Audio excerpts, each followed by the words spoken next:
بسم الله الرحمن الرحيم.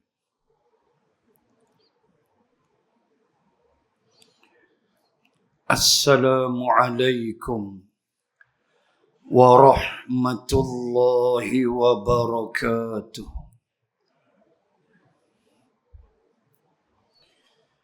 الحمد لله الذي نزل الفرقان على عبده ليكون للعالمين نذيرا، الذي له ملك السماوات والأرض ولم يتخذ ولدا ولم يكن له شريك في الملك، وخلق كل شيء فقدره تقديرا. أشهد أن لا إله إلا الله وحده لا شريك له، وأشهد أن سيدنا محمدا عبده ورسوله. اللهم صل وسلم على رسول الله وعلى آله وصحبه ومن والاه. سبحانك لا علم لنا إلا ما علمتنا، إنك أنت العليم الحكيم. اللهم لك الحمد وإليك المشتكى وأنت المستعان، ولا حول ولا قوة إلا بالله العلي العظيم. أما بعد، أعوذ بالله من الشيطان الرجيم. لقد كان في قصصهم عبرة لأولي الألباب. صدق الله العظيم. Ayat terakhir surah Yusuf alaihi salam. Demi sesungguhnya kisah-kisah mereka itu, yakni kisah-kisah para nabi dan rasul itu, adalah menjadi ibarah, menjadi pengajaran liulil albab, bagi golongan yang mahu menggunakan akal fikiran mereka. Muslimin dan muslimat, di antara kisah yang ingin kita kongsi bersama pada malam ini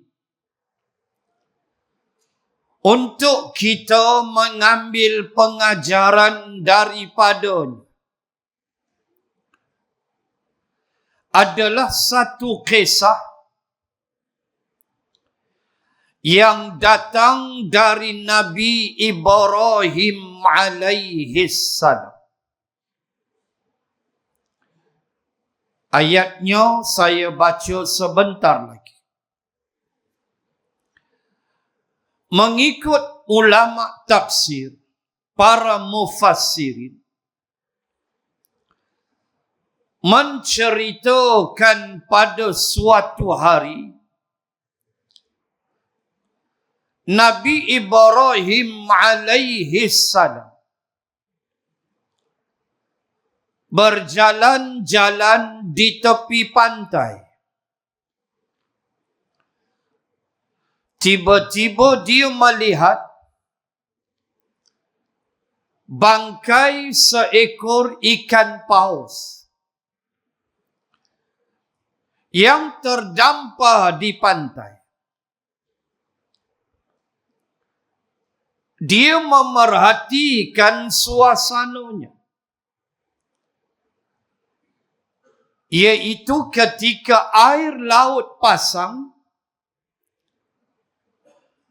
datanglah ikan yang banyak, lalu memakan ikan paus itu. Bila air laut surut, tak jadi apa, dia perhati aja. Pasang saja air laut, ikan datang lagi.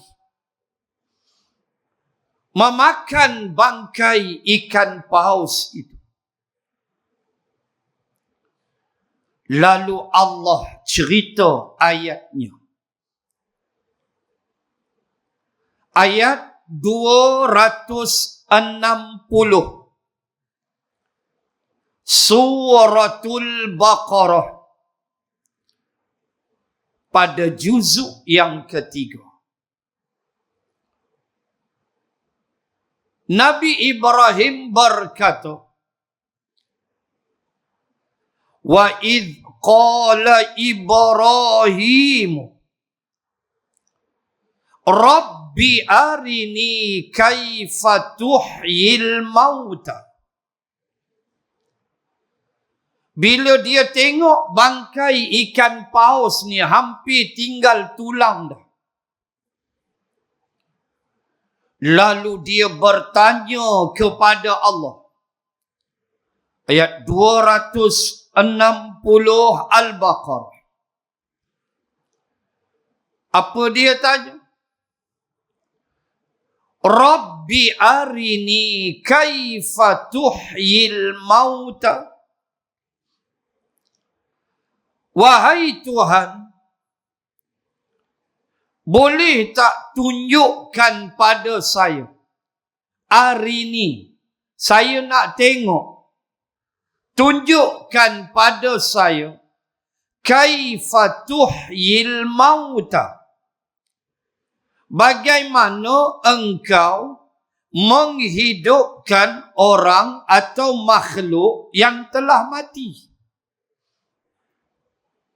Nabi Ibrahim nak tengok. Ujung nanti kita nampak haibatnya ayat ini. Nabi Ibrahim tanya, boleh tak saya nak tengok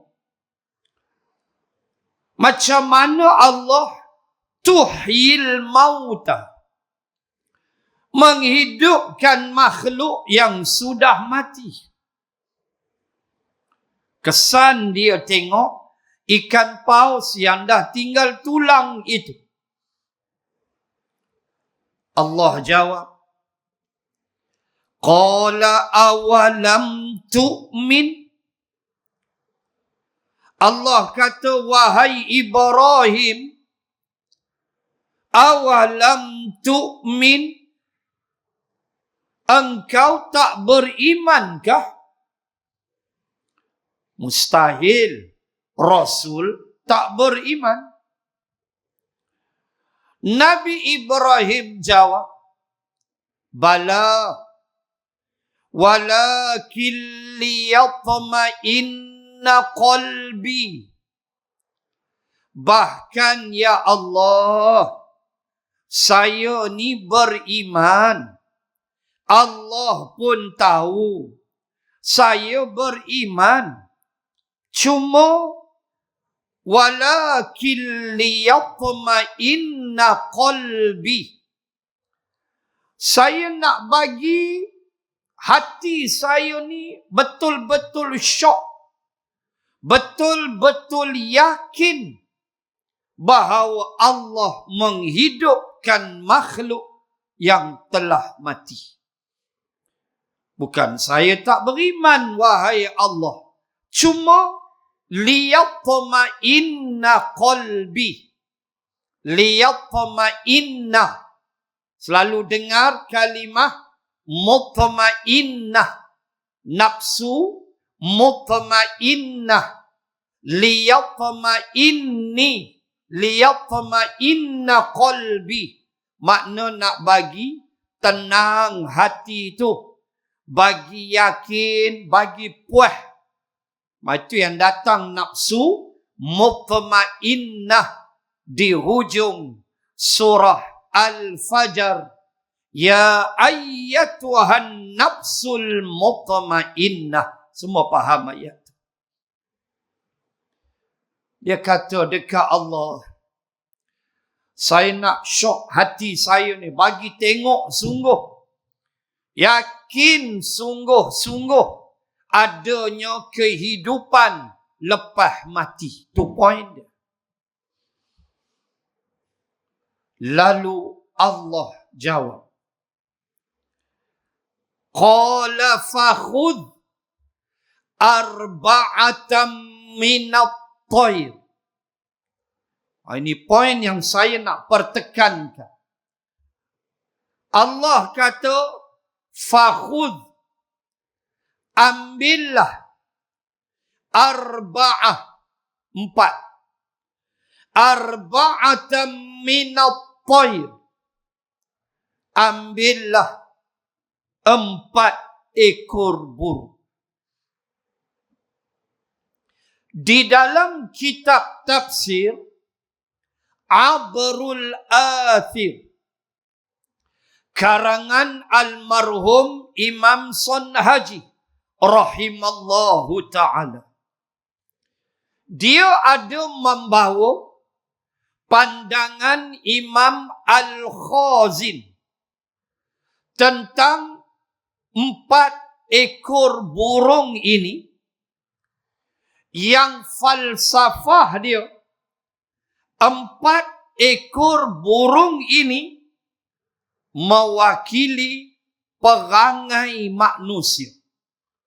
Baik, nanti nampak di hujung. Apa itu? Kejap lagi. Apa sifat ada pada 4 ekor burung ni adalah sifat yang ada pada manusia. Tengok simbolik ayat. Allah kata, engkau ambil arba'atam minat tayr. Engkau carilah 4 ekor burung. Dah jumpa? Fasurhunna ilaik. Hancurkan 4 ekor burung ni. Hancurkan. Boh dalam satu bekas. Burung A, B, C, D duduk dalam satu bekas. Dengan bulu dia, dengan daging dia, dengan tulang dia. Hancur dah Nabi Ibrahim buat. Letak dalam satu bekas. Tak tahu mana burung A, B, C, D. Tak tahu. Lepas tu, summa ja'al ala kulli jabalim minhunna juz'a. Kemudian ambil juz'a. Juz'a, juzu. Makna satu juzuk, satu bahagian. Ambil dan cari 4 buah bukit. Cari 4 buah bukit. So juz'ah. Ambil satu juzuk daripada dalam besen bekas tu. Ambil satu, letak atas satu puncak bukit. Allah sebut jabalin. Minhunna juz'ah. Jabal makna gunung, bukit. Ambil satu juzuk lagi, gunung bukit nombor 2. Letak atas puncak. Ambil satu lagi nombor 3. Ambil satu lagi gunung bukit nombor 4. 4 penjuru. Nabi Ibrahim duduk tengah-tengah. Tak tahu burung A, B, C, D. Tak tahu. Lepas tu. Summa da'uhunna ya'tinaka sa'yah. Lepas buat begitu, kata Allah, panggil burung-burung tu. Sebut nama burung-burung 4 ekor tu. Seru dia. Ya'tinaka sa'yah. Nescaya dia akan datang bersegera kepada kamu. Nabi Ibrahim pun panggil. Seko-seko datang menghadap Nabi Ibrahim seperti mana mereka belum disembelih dan dihancurkan. 4 ekor tu macam sebelum disembelih. Dengan bulu daging elok semua. Depan Nabi Ibrahim. Wa'lam anna Allah azizun hakim. Taulah aku, kata Nabi Ibrahim, Allah itu maha gagah, lagi maha bijaksana. Baik.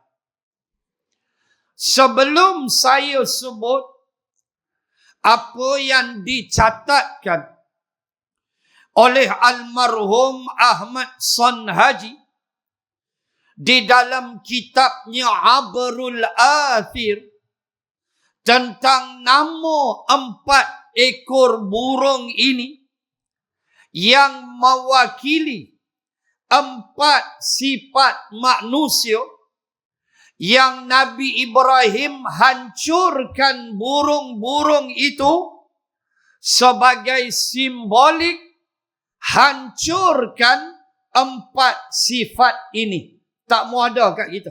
Itu simbolik ayat. Sebelum tengok yang tu, tentulah iman mendidik kita. Peristiwa ini mengajar kita adanya kehidupan setelah mati. Tak boleh elak. Yakin. Kaifa takfuruna billahi wa kuntum amwatan fa ahyakum summa yumitukum summa yuhyikum summa ilaihi turja'un. Ayat 28 Al-Baqarah. Ini dia keyakinan. Kata Allah, kaifa takfuruna billahi. Bagaimana kamu boleh kufur kepada aku? Dalam kaedah bahasa Arab dipanggil istifham ta'jub. Kalau belajar balaghah, istifham ta'jub. Di sana ada istifham ingkari. Di sana ada istifham ta'jub. Istifham ta'jub ayat 28 Al-Baqarah. Apa maksud istifham ta'jub? Allah jadi heran. Begitu. Allah heran apa dia? Kaifa takfuruna billah? Macam mana kamu boleh lawan aku? Kamu boleh kufur kepada aku? Sedangkan wa kuntum amwatan. Kamu tu dulu, antum, kamu, kita ni, amwatan, mati. Maksud mati tu tak ada. Lalu, fa'ahyakum, kamu dihidupkan. Sebelum tu kamu tak ada. Kamu lahir tahun 59. Kamu tidak hadir di Stadium Merdeka ketika almarhum Tengku Abdul Rahman melafazkan kemerdekaan. Kamu tak ada. Sebab kamu lahir 59. 57 kamu tak ada. Allah kata kita ni amwat, mati, tak ada.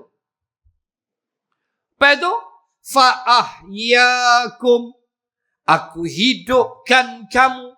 Nah, kita hidup sekarang. Baca ayat tu sampai habis. Summa, kemudian, yumitukum, kamu akan dimatikan. Yakin tak? Yakin. Ayah mati, mak mati, adik-beradik mati, laki mati, bini mati. Mau tak yakin? Tengok pula Batu Nisan. Kita ada dalam ni sebab masa belum sampai. Tu aja. Nanti masa dia akan sampai. Kita akan jadi macam mereka. Tinggal Batu Nisan aja. Kamu akan mati. Lepas tu, summa yuhyikum.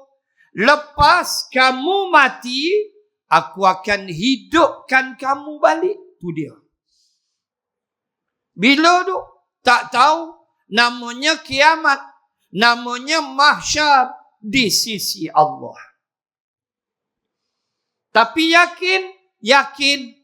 Seperti yakinnya kita mati itu ada. Seperti mana kita yakin begitu. Yakinlah akan ada kebangkitan selepas kita mati. Walau sudah tinggal tulang ribuan tahun lamanya di dalam tanah kubur. Lepas tu, summa ilaihi turja'un. Bila kamu hidup balik, untuk apa? Kamu ilaihi turja'un. Kepadanya akan dikembalikan. Kalau belajar ulumul Quran, ada kaedah muqaddam muakhir. Mana ayat Allah sebut dulu, mana ayat Allah sebut kemudian. Tu semua belajar tu dalam ulumul Quran. Dia panggil muqaddam muakhir. Selain nasakh, nasikh, mansukh, ada kaedah selain asbabun nuzul. Kaedah Allah sebut dulu dan Allah sebut kemudian. Contoh, kaedah muqaddam muakhir. Contoh paling mudah. Bila Allah sebut pada ayat terakhir surah Al-Fatah. Bila Allah cerita sifat sahabat, Allah kata apa? Tarahum rukka'an sujada. Itu contoh. Kamu melihat mereka itu rokok dan sujud. Tu contoh jenis ayat muqaddam muakhir. Bila Allah sebut solat, Allah sebut apa dulu? Rokok. Lepas tu baru sujud. Tu dia panggil muqaddam muakhir. Bila solat, tentulah rokok dulu. Baru sujud. Tu ayat dia. Tarahum rukka'an sujjada. Kamu melihat mereka rokok dan sujud. Makna solat, rokok dulu. Rokok didahulukan, baru sujud.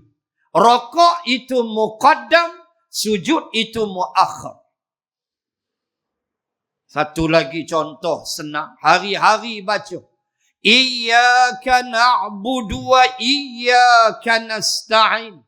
Ini dia panggil sebab atau ilah dalam bahasa Arab. Apa dia? Kamu nak Allah tolong kamu, mesti dimulakan dengan sembah Allah. Iyyaka na'budu wa iyyaka nasta'in. Kepada engkau kami menyembah dan kepada engkau kami minta tolong. Ini satu lagi contoh muqaddam muakhir. Iaitu muqaddamnya sembah, muakhirnya minta tolong. Itu dia panggil jenis ilah atau sebab. Iaitu kamu nak Allah tolong kamu, sembah Allah. Itu kaedah Quran. Panjanglah kalau nak sembah. Baik. Bila Allah sebut wa ilaihi turja'un, ayat 28 Al-Baqarah tadi. Lepas kita hidup, ilaihi, kepadanya, turja'un. Ilaihi muqaddam, turja'un muakhir. Iaitu letak Allah dulu, baru rujuk. Makna apa? Confirm kepada Allah kita akan dirujuk. Itu dia ayat. Baik. Nabi Ibrahim memilih 4 ekor burung.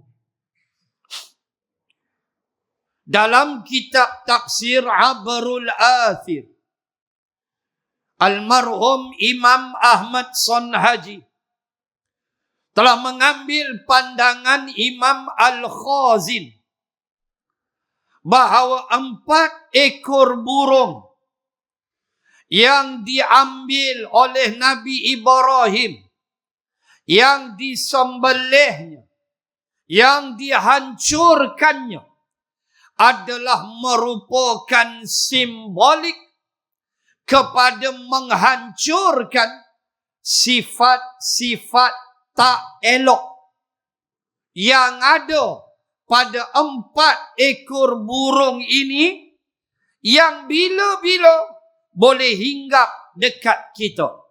Maka simboliknya hancurkan sifat-sifat itu. Itu dia ayat tu. Punya hebatnya Quran. Apa dia? Pertama, kata Imam Al-Khazin, burung merak. Apa ada pada burung merak? Burung merak ni dia perasan tak ketahuan, dia rasa dia hebat. Tu burung merak. Baik itu orang Kedah panggil merak buih, merak buih. Dia kot. Cuba perhati burung merak. Kita sampai aja, dia dalam kandang. Kita sampai, dia tengok kita mai, dandan tu, kembang badan. Keluar habis bulu-bulu dah. Saat lagi dia menari, tak ada siapa suruh pun. Apa tu? Duk perasan diri hebat kita. Ada jawatan sikit rasa hebat dah. Tak ada jawatan, besok antaulah langit tinggi rendah tara mana. Duk berulang pi kebun durian je lah, tak ada siapa nak hormat hang dah. Belagak kita. Rasa diri kita hebat. Hebat apa tuan-tuan muslimat? Jadi pun air mani bodoh kita ni. Jadi dari air mani yang hina. Hebat apa? Tu pun ulama kata air mani ni campak atas tanah. Ayam tak patuk, itik tak sudu. Punya hina. Tapi bila dia duduk qararim makin dalam rahim yang kukuh, bertemu dengan sel telur wanita, nama dia ovam, Allah bentuk kita. Tak ada air mani itu nak jadi ke? Tak ada. Setakat ovam sahaja. Telur wanita, nama dia ovam. Tak ada nutfah, tak ada sperma. Dia jadi apa? Dia akan keluar menjadi darah haid. Tak ada apa. Nah, adanya sperma yang masuk melalui pernikahan yang halal, yang diizin Allah. Bertemu dia, Allah bentuk. Bentuk pula dengan fasa-fasa. Belagak apa kita? Daripada mudghah, daripada alaqah, seketul darah, proses Allah izin jadi mudghah, seketul daging. Naik izamah, Allah bentuk izamah, tulang belulang. Awak, Allah biak tulang lagu tu je. Keluar-keluar tulang, tu hantu. Allah balut dengan daging. Lahman, daging. Keluar elok. Tiba-tiba isok okok. Samsing betul. Kan? Dah besar isok okok. Belagak pula. Duduk dalam perut mak melokoi 9 bulan, 7 bulan. Itulah dunia kita. Ya Allah. Apa mak makan, itulah kita dapat. Ya Allah. Tak ada roti canai, tak ada teh tarik. Keluar nindia rokok dengan teh tarik. Punya samsing. Apa nak belagak hidup, habak mai? Apa yang nak sombong? Apa yang ada pada kita? Apa yang kita nak act sangat? Duit kita mati. Anak beranak ambil faraid, bini ambil habis. Handuklah dalam. Selipar bodoh pun tak pakai. Handphone berjenama 5,000, 6,000 tinggal. Anak sapu bersih. Handuk dalam. Selipar apa pun tak ada. 5 sen pun tak bawa. Anak belagak apa hidup? Jangan jadi burung merak. Perasan hebat tu sah. Siapakah makhluk yang tercampak keluar dari rahmat Allah? Bila dia belagak, dia rasa dia hebat. Semua tahu jawapan. Iblis. Dia rasa dia hebat. Ana khairum minhu. Bila Allah tanya, qala ya iblisu ma mana'aka an tasjuda lima khalaqtu biyadai astakbarta am kunta minal alin. Qala ana khairum minhu khalaqtani min narin wa khalaqtahu min tin. Panjanglah ayat tu. Penghujung nak habis surah Sad.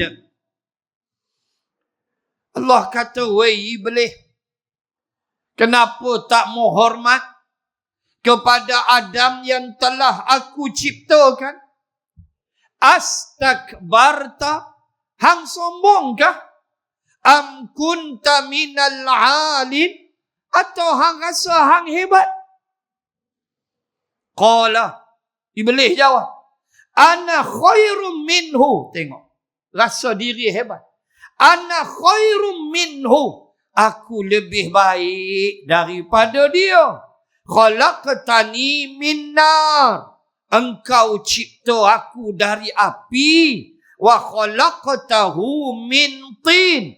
Engkau cipta dia pada tanah. Itu apa tu? Rasa hebat.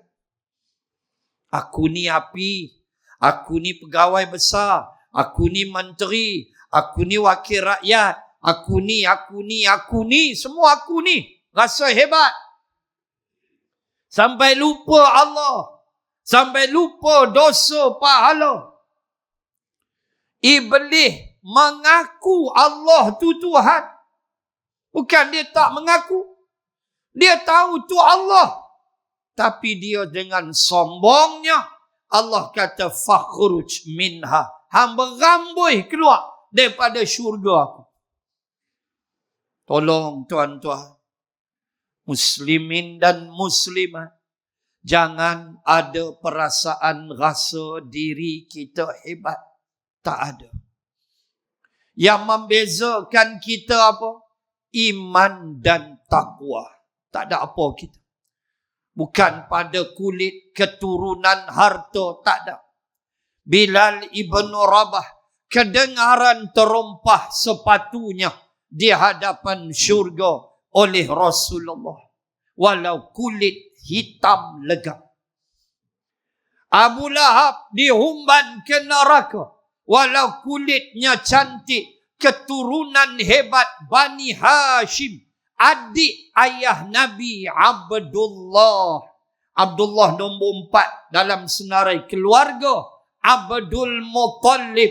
Abu Lahab second last. 10 adik, 10 anak Abdul Muttalib.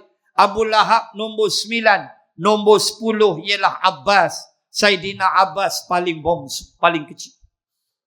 Abdullah nombor 4. Abu Talib nombor 3. Adik kepada ayah Nabi. Calang-calang orang. Allah humban ke neraka. Ni hidup. Tolong jangan rasa kita hebat. Tak ada. Kita sama aja. Kecuali iman dan takwa. Satu. Tu burung merak. Yang kedua, kata tafsir Al-Khazin, Nabi Ibrahim telah menyembelih dan menghancurkan burung gagak. Apa sifat burung gagak? Burung gagak suka makan bangkai. Itu sifat burung gagak. Pantang ada bangkai, dia singgah. Apa tu? Makan benda haram. Bangkai haram lah. Bangkai haram lah. Tengok lembu accident. Terkapai-kapai. Sebelum mati, nyawa ada lagi. Sembelih. Okey, tak jadi bangkai. Dah mati, kita sembelih. Makan. Jawab dia makan bangkai. Jawab. Bila kata bangkai, haram. Kecuali bangkai, nama dia ikan. Itu haram ke? Dah, 2 jenis bangkai tak haram, kata Nabi. Pertama, ikan. Kedua, belalang. Hak tu tak haram. Ikan tu bangkai lah, dah mati. Yang paduk bisik, pasal bisik tu bangkai lah tu, ikan. Tapi boleh makan. 3 rasa, hampir tak ada rasa lah kita makan. Macam-macam dengan goreng kuahnya. Itu bangkai. Tapi halal, Nabi kata. Satu lagi bangkai halal, belalang. Boleh tak makan belalang? Boleh. Kalau pergi Siam, ada belalang goreng. Rapuh. Saya tak makan lagi lah, tak berapa nak gambar. Duk tengok mereka goreng, tapi boleh makan? Boleh. Belalang boleh makan. Mereka kata sedap. Tak tahu lah, saya tak pernah makan. Tapi boleh makan. Walaupun bangkai. Hak bangkai lain tak payah. Haram. Maka simbolik memakan benda haram. Kopiah elok atas kepala. Habis solat Jumaat, beratuk dengan dengan baju Melayu tak buang ni, kain pelekat, tapi kopiah buang, bawa helmet. Helmet tutup penuh. Takut nampak muka. Pi mana tu? Pi termenung di kedai nombor ekor. Benda haram. Benda haram.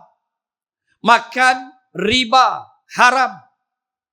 Makan harta orang haram. Ambil hak orang haram. Itulah sifat burung gagak. Dia kira bangkai. Bila kita makan benda haram, maka Nabi sebut setiap nabat, setiap laham, setiap daging yang tumbuh kerana hasil yang haram, punca dia haram, makan jadi daging. Nabi kata an-naru aula bih, nerakalah lebih layak memamahnya. So biar kita susah hidup di dunia ni sekejap. Tapi jangan ambil benda haram. Nak senang kaya, ambil benda haram. Jangan. Fikir tuan-tuan. Kita susah di dunia. Nak banding susah di akhirat. Tak tahu kita nak banding. Susah hidup di dunia. Ada orang boleh bantu. Ada wakil rakyat boleh tolong insya-Allah. Ada pegawai kebajikan masyarakat yang ambil peduli. Beri bantuan zakat mungkin tiap-tiap tahun. Lembaga Zakat Negeri Kedah. Tadi khutbah Jumaat kita bab zakat. Akan dibantu insya-Allah. Bila tu? Susah di dunia. Biarlah. Allah takdir kita usaha dah. Tapi itulah ketentuan Allah. Sabar. Sebab tidak boleh kita bayang susah di akhir. Kita tak boleh bayang. Susah di akhirat. Yauma yafirrul mar'u min akhih. Hari itu saudara mara meninggalkan kita. Lari dah, tak mau jumpa kita. Wa ummihi wa abih. Ibu tinggalkan kita. Ayah lari, kita pun lari tinggalkan ayah. Walhal tu ayah kita. Sama-sama duk merokok dulu dengan ayah di rumah. Mai hari kiamat, sorry lah ayah. Tak ingat dah ayah. Wah, ayah dia tu lah yang ajar dia isap rokok. Ayah dia tu lah. Bukan kata rokok, vape terus. Lagi kata lagi cepat mampus kalau isap vape. Dia pun kata lah. Dah, tinggal. Wa sahibatihi wa bani. Rakan taulan laki bini aku tak kenal dah hang. Hang laki aku ke, hang bini aku ke, aku tak kenal dah. Sya'nui yughni. Punya sibuknya hari tu memikirkan syurga neraka, tak peduli dah siapa. Tu susah akhirat. Tu tak sembang lagi nak lintas titian sirat. Tu tak sembang lagi nak timbang amalan neraca. La ilaha illallah. Susah di dunia. InsyaAllah orang boleh tolong. Jangan ambil benda haram. Jangan. Jangan makan benda haram. Tetapi fikirlah. Susah di akhirat yang tak ada siapa boleh tolong. 2. Nombor 3. Burung yang disembelih oleh Nabi Ibrahim ialah burung helang. Apa sifat burung helang? Perhatilah burung elang. Dia pantang tengok, dia terbang tu, dia tak peduli dah. Dia tak peduli. Orang Melayu kata membujur lalu melintang patah. Tu burung elang. Tikui keluar, dia rembat tikui. Kura-kura pun dia cuba. Punya teruk, kata burung elang tu. Monyet, cuba tengok dalam YouTube National Geographic. Cuba tengok. Hampa duk tengok cerita Madu 3 P.Ramlee je. Hak tu sekali-sekala hibur juga kita tengok. Sekali-sekala. Kan? P.Ramlee punya kelentong jenis bini lebih ni. Macam-macam dia kelentong.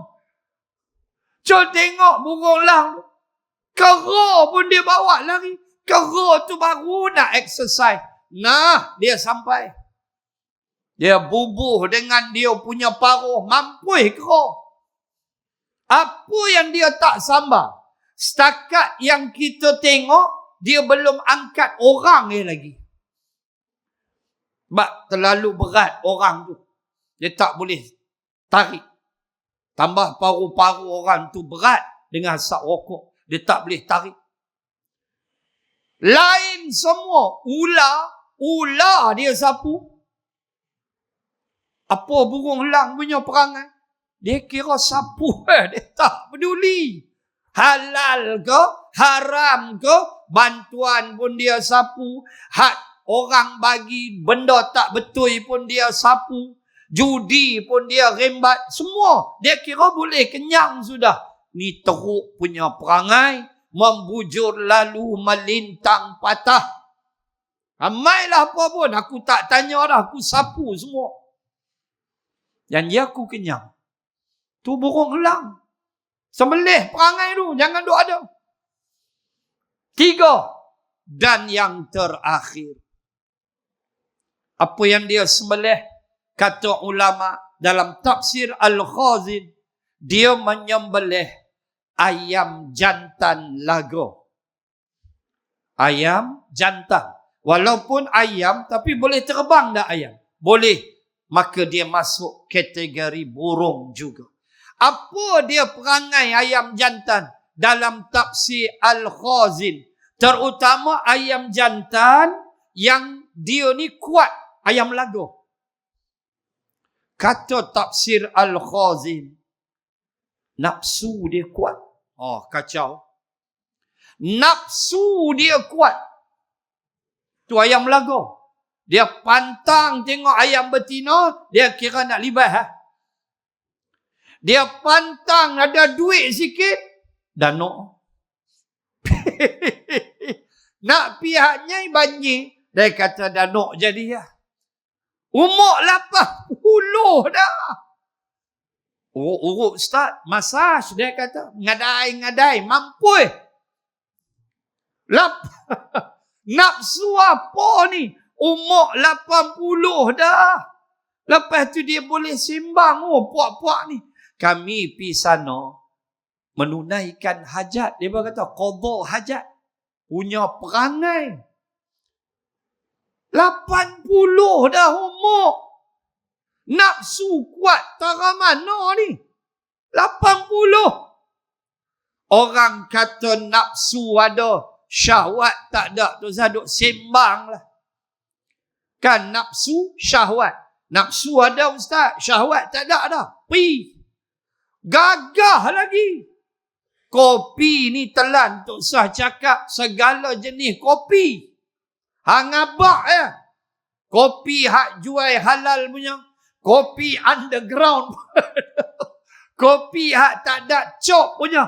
Member pun cuit. Dia kata hak ni ya. Kita pun tanya berapa. Bukan saya lah, orang lain. Yang tuduh aku pula. Dia kata sekian. Beli. Kau habis. Dalam TikTok tu segala iklan dia tengok. 80 dah. Anak tinggi nafsu tara mana habak main. Tu pun berulang pidana seminggu 2 kali. Qadha hajat bunyi pun. Han tak tahukah benda haram? Astaghfirullahalazim. Nafsu sesuatu yang Allah cipta atas kita. Imam Ghazali kata, nafsu itu dikawal, bukan dibuang. Kamu tak boleh buang nafsu, kamu kena kawal. Semua kita bernafsu, tapi disuruh kawal. Kita tak boleh terima penangan kopi segala tok nenek ni, umur dah 80, penghabis jadi apa? Cucu dia rogol. Lagu tu. Coba baca dalam surat khabar. Hak rogol cucu. Umur apa? 75. La ilaha illallah. Hak rogol cucu. Umur apa? 82. Astaghfirullahalazim. Tuan-tuan, muslimin, muslimat, kawal nafsu. Nabi Ibrahim sembelih ayam jaguh, ayam jantan kerana nafsu yang terlalu kuat membinasakan kita. Sebab itu Allah hadirkan Ramadan al-Mubarak. Untuk apa? Kepung makhluk nama nafsu. Dia akan menggelupur.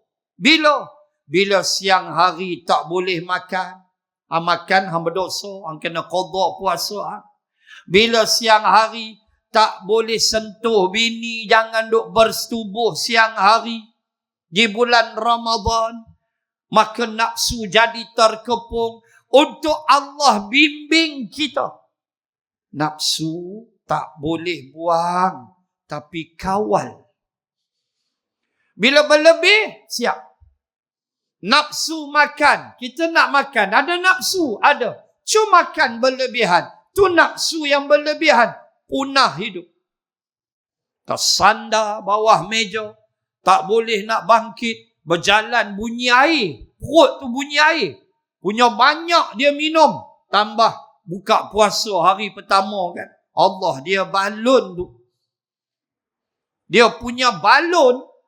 Sampai bini heran. Lepas maghrib tu senyap aja. Rumah 2 tingkat. Bini duk intai kat tangga. Tengok dah tergolek bawah meja. Punya buka puasa. Tersandak kat kaki meja. Tangan rokok. Tangan rokok. Senyap. Punya banyak makan. Maghrib pukul 8. Terawih tak pi dah. Lena terus. Allah ruginya. Tuan-tuan, muslimin, muslimat, kawal nafsu. Kawal. Jangan duk buat gila tak ketahuan. Tambah umur dah 70, 80, nak pergi ke mana ni? Tak ada apa dah. Bak kata pelawak jeb sepah tu, badan dah bau tanah dah dia kata. Badan pun dah bau tanah. Punya dah tua kita. Uish, bab perempuan, bab nafsu, bab kopi underground, nombor 1. Dia kira nak balon. La ilaha illallah. Agak-agak lah bang. Agak-agak dah. Cucu dah 30 dah. Prepare nak mati. Prepare nak jumpa munkar wa nakir. Prepare nak jadikan kubur kita taman syurga. Hatulah ujung-ujung usia.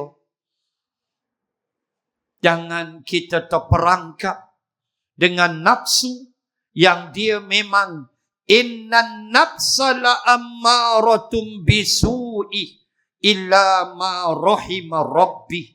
Nafsu ni memang kata Allah, dia mengajak kepada benda yang tak berapa elok. Tak elok, benda jahat. Kawal. Maka disembelih ayam jantan, ayam laga, simbolik pengawalan hawa nafsu, kerana ayam jantan, ayam laga, nafsunya kuat. Inilah 4 ekor burung yang disembelih oleh Nabi Ibrahim pada ayat 260 Al-Baqarah. Walaupun Allah tidak menyebut secara khusus nama burung-burung itu, tetapi demikianlah kitab tafsir, terutama dalam tafsir Abrul Athir karangan almarhum Imam Son Haji, membawa pandangan Imam Al-Khazin bahawa 4 ekor burung yang disembelih itu adalah burung-burung yang mempunyai sifat-sifat yang tak elok, yang mungkin melekat pada kita. Pertama, ulang balik secara ringkas, burung merak, sifat rasa diri hebat. Kita tak ada apa. Hidup dengan rahmat Allah, kasih dan sayang Allah. Semuanya Allah takdirkan sejak azali. Inilah kita. Jangan berlagak. 1. 2. Burung gagak, pemakan bangkai. Jangan makan benda haram. Biarlah hidup di dunia susah. Janji makan yang halal. Ambil yang halal. 2. 3. Burung helang, membujur lalu melintang patah. Tak tanya dah. Sapu semua. Haram ke, syubahah ke, tak peduli dah. Rosak hidup. 3. 4. Ayam laga, ayam jantan, iaitulah nafsu yang kuat. Maka kawal nafsu kita, bukan membuangnya. Ingat, 19 Februari, insya-Allah kita berpuasa. Kawal nafsu. Tambah hari pertama tu memanglah orang yang tak biasa puasa sunat, memang tumbang jawab dia. Kan, hari pertama tu dia punya balas dendam. Nak tengok nafsu kita okey ke kerak okey. Pi bazar Ramadan tengok. Itulah dia nafsu. Kita pergi tu, itulah dia nilai nafsu kita. Nak tahu ukuran nafsu, bazar Ramadan. Dia pandang tu semua dia nak beli. Saya selalu sebut, bawa balik ni jari ni, semua tali ni sangkut. Ayak ni, ayak tebu, ayak oren, semuanya. Tolak air bateri dia tak beli. Lain semua macam ni jari bawa balik rumah. Sangkut pula dekat cermin motor. Sangkut pula tahun tu. Nak start motor terpandang pula. Apung balik tak beli lagi. Tongkat pula. Apung balik pula. Buka-buka puasa, tong sampah makan.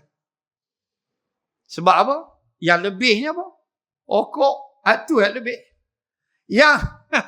Yang lebih apa? Ni. Terus ada sembang lah. Dia bersilo tu. Hak ni sini. Hak ni ada lagi sebatang. Celah telinga ni. Nak sambung tak lagi. Mampu Moga boleh berhenti lah. Nafas baru di bulan Ramadan, insya-Allah. 19 Februari. Nak tahu nafsu kita lagu mana? Waktu puasa. Waktu nak buka tu. Allahu Rabbi. Kawal nafsu. Bukan buang. Semoga ada manfaat.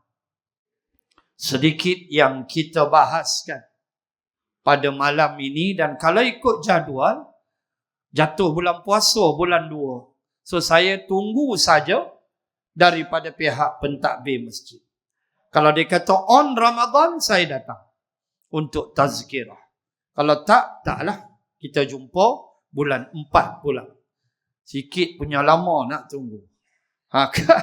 Kalau ada rezeki bulan 2 on, saya tunggu aja. Jadual sampai saya tengok. On Ramadan saya datang. Rehat, saya rehat. Tak ada hal. Tuan-tuan, muslimin dan muslimat, semoga Allah merahmati kita, memberikan kita kefahaman akan apa yang kita bahaskan pada malam ini. Semoga Allah memanjangkan usia kita, dapat kita bertemu Ramadan al-Mubarak. Amin ya Allah. Amin ya Rabbal Alamin. Bismillahirrahmanirrahim. Alhamdulillahi Rabbil Alamin. Assalatu wassalam ala Rasulillah wa ala alihi wa sahbihi ajma'in. Allahumma zidna ilman warzuqna fahman.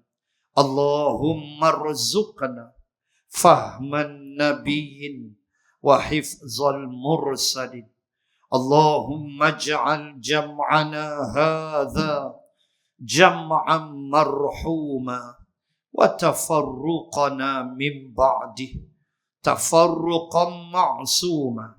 Rabbana atina fid dunya hasanah wa fil akhirati hasanah wa qina adzaban nar. Wa sallallahu ala Rasulillah wa ala alihi wa sahbihi wa baraka wa sallam. Walhamdulillahi rabbil alamin. Subhanakallahumma wa bihamdik nashhadu an la ilaha illa ant wa nastaghfiruka wa natubu ilaik. Wallahu a'lam. Assalamu alaikum warahmatullahi wabarakatuh.